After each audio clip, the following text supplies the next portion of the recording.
کوئی بہانہ کیوں؟ اب جب ان قوتوں کو ہم نے بہانہ نہیں دینا تو اس بہانے نہ دینے کے لیے قربانی کے لیے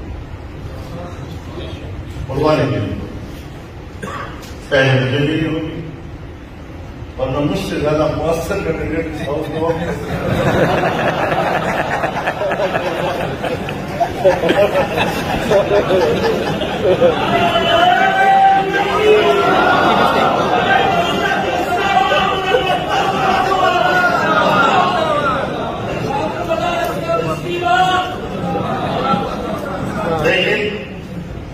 اس اتفاق اور صف کی وحدت اس کے لیے ہم یہ سب چیزیں بتا رہے ہیں.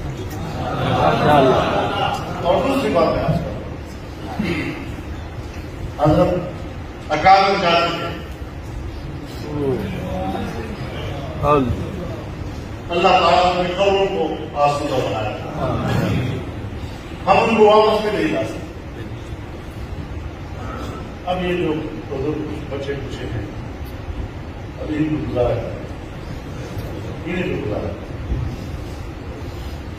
اور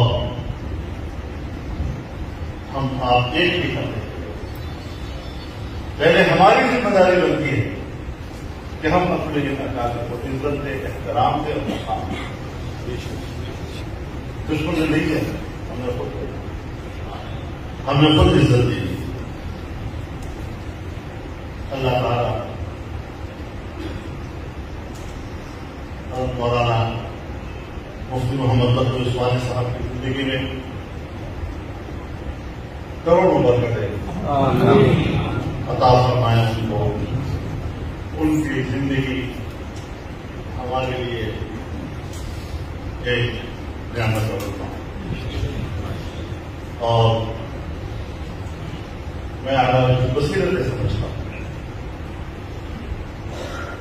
اس وقت اگر میری نظر میں صدارت کے لیے ہم کسی کو موضوع سمجھتے ہیں تو وہ مولانا بدر عثمانی صاحب تائید کرتے ہیں. اللہ تعالیٰ آپ تمام حضرات کو اجر عظیم عطا فرمائے اور آپ کے فیصلے کو اللہ قبولیت عطا فرمائے اور حضرت مولانا بدر عثمانی صاحب کو آپ تمام کی توقعات کو پورا کرنے کی توفیق عطا فرمائے. اللہ ہمارا نام ناصر ہو.